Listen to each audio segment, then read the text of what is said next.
Hello and welcome to the Stool Pigeons. I'm Harrison Davenport. And I'm Jack Jameswood. Jack, I believe you have a story for us this week. Yes, I do. This comes from r/cheating stories, and the title is My Wife and Her Best Friend's Husband.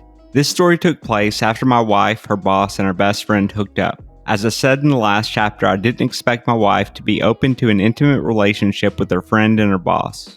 I thought if she was going to cheat on me, she would try and do a much better job of hiding it. I've known her best friend and her husband for a long time. It took me by surprise that she let them in on her secret, even more so that my wife was willing to be physical with her best friend. The level of convincing and maneuvering that her boss had to do to make that happen was off the chart. That being said, going through my wife's text messages before and after the fling led me to discover a lot more about her. I previously mentioned how I heard her taking a picture in the bathroom before she jumped in the shower the night before the affair with her boss. I later found out that she was sending pictures to her friend and her husband too, and that they were both talking about how nervous they were for the next day. My wife's best friend is a cutie. She's a bit shorter than my wife, thin but not muscular. She has an average-sized chest and a round butt. She has a great smile and an over-the-top laugh.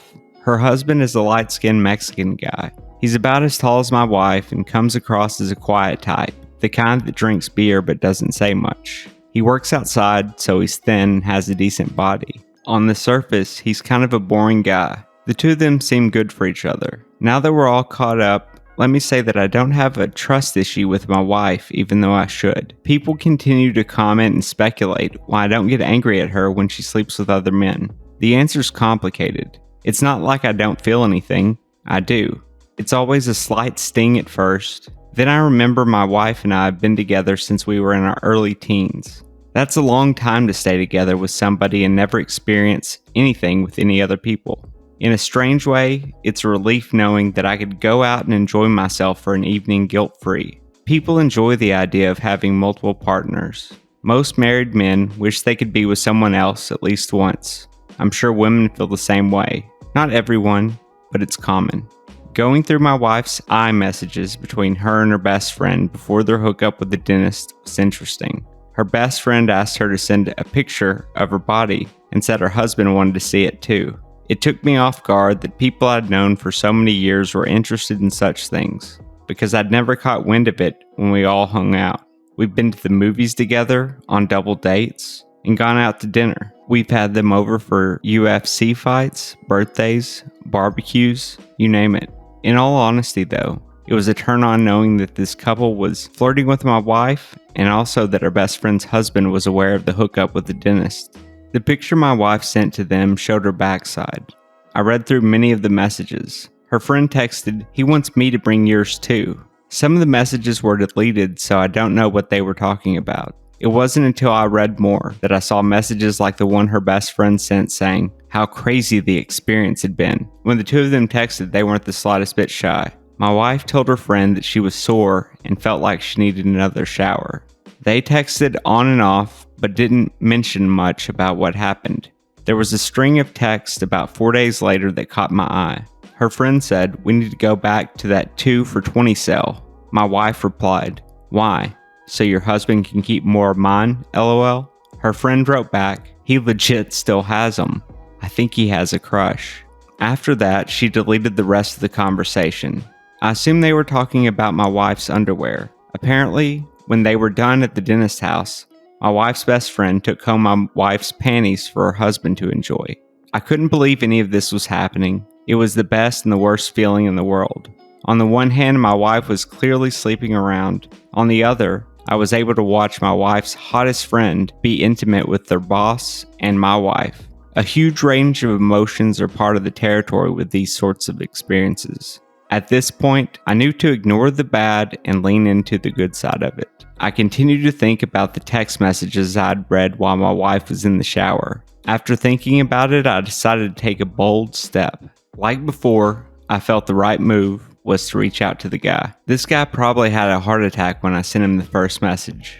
I told him that anything we talked about needed to stay between us. I told him he couldn't tell his wife that we were talking because it would risk ruining my relationship with my wife. If that were to happen, I told him, we would have more than words about these text messages I shared with him and his wife. He must have been relieved when I told him right up front I knew he was into my wife and wanted to help him out. He was hesitant to buy into what I told him at first. He thought I was trying to trick him. I told him I'd already read the text messages and told him I knew everything that was going on among everyone. I knew he was aware of everything that was going on too. I also told him that I knew he used my wife's underwear. My mind was going 1,000 miles an hour. Knowing these people for as long as I had, there was something so taboo about having a conversation with him about my wife. He told me it was the first time he and his wife had done anything like this. That the threesome with my wife only happened because their boss was really persistent. The boss had no idea that the best friend's husband knew about the affair. I didn't want him to know that I was the one that helped set it up. Our conversations didn't really go anywhere. I stopped replying to him, and he stopped replying to me. A couple of days went by, and then I got an idea. I wrote to him, "Now that I know about your feelings for my wife, we should figure out a way to make something happen." I thought I was being a mastermind behind another great scheme. He sent me a couple of screenshots from a conversation he was already having in a group text with his wife and mine. 3 of them were talking about meeting up. My heart wanted to jump out of my chest. Even though I wanted to set up a similar arrangement, the feeling I got when I found out they were doing this on their own made my stomach turn. You never get used to that feeling. The conversation was moving forward. My wife didn't say a lot, but he did. I couldn't see the screenshots from the beginning of the conversation, so I'm not sure who started it. What he sent me was basically them agreeing that they could meet up once for fun, but that he could only watch. His wife didn't want to go solo with my wife. It's funny to think that she had her own reservations, but was willing to hook up with her boss and my wife, no problem. So the 2 of them were going to hook up in front of her husband, but he could only watch.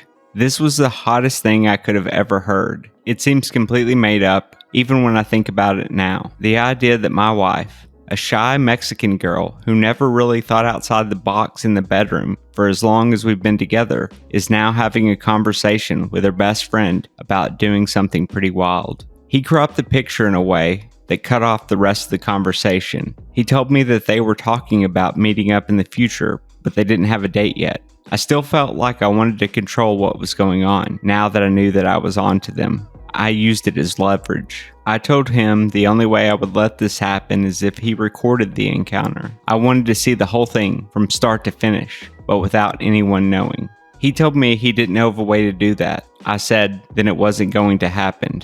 He said he would think of something. A few days later, he sent me a screenshot of a little USB camera that he bought on Amazon. He said he was going to set it up in the bedroom if it ever went through. The fact that he went out of his way to buy it made me think that they already had a date set up and that he wanted a recording of it as well. I didn't hear anything for a while. I reached out once and asked if their conversation continued. He said his wife briefly mentioned it, but they hadn't really talked about it more as a group.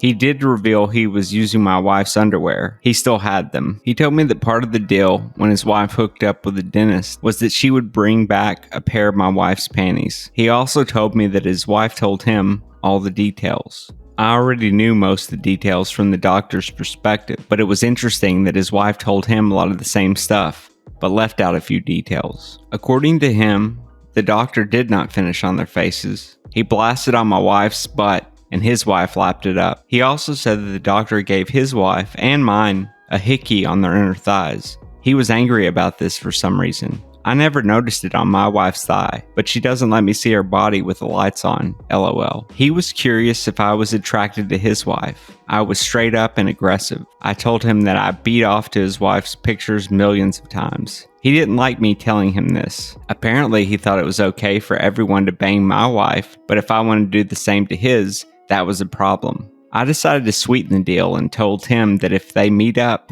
I would like some underwear of my own, along with the recording. I told him it was only fair. I'm not big on using lingerie, but I wanted to show him that I had some control. He agreed to find me a pair. This led to a separate event that I will try and cover if anyone wants to hear it. What felt like months passed by. Then he sent me a text saying he got tickets to a football game and that we should all go. I told him it would be even cooler if I said I was going to go, but at the last minute backed out, leaving my wife with them. He must have had a light bulb moment as soon as I made this suggestion. he agreed it would be a perfect opportunity to get my wife alone and that they could go back to their place after the game. He said he was going to talk to his wife and he would get back to me if she took it seriously. He told his wife we'd all go to the game together. He told me then he would think of a way to say he only managed to get 3 tickets at the very last minute. That way, his wife didn't know I was backing out on purpose. There were a lot of moving parts, but it seemed the only way to get the 3 of them alone and make it seem accidental.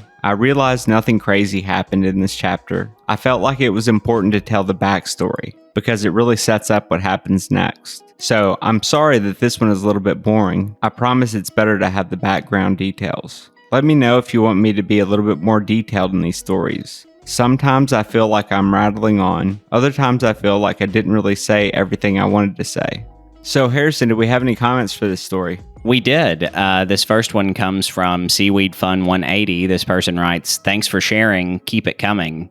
I'm glad you're getting into the picture, keeping one step ahead, controlling, and not being the odd man out. I enjoy your shared information." To which Mark on the Green, the original poster, writes, "Thank you. It's such a strange dynamic." Throwaway writes, "Great stuff, man. Can't believe you keep writing. It's sad some people go out of their way to attack you when you tell them, don't read if it's not for you. Much love. Some people don't understand unconventional sexual arrangements between consenting partners and prefer to target someone sharing their real life experiences. Keep it up. Don't let the haters get to you.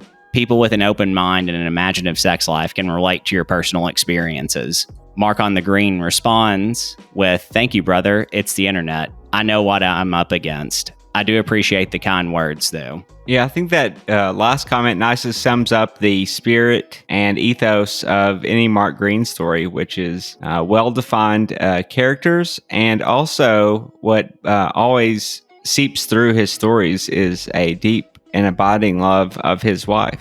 I agree. And I think we should also explain to the audience, because for the people who have watched the first video that we have and the update video, we had originally posted the final update, but we are not allowed to have that on here. So we have actually put it on our Patreon.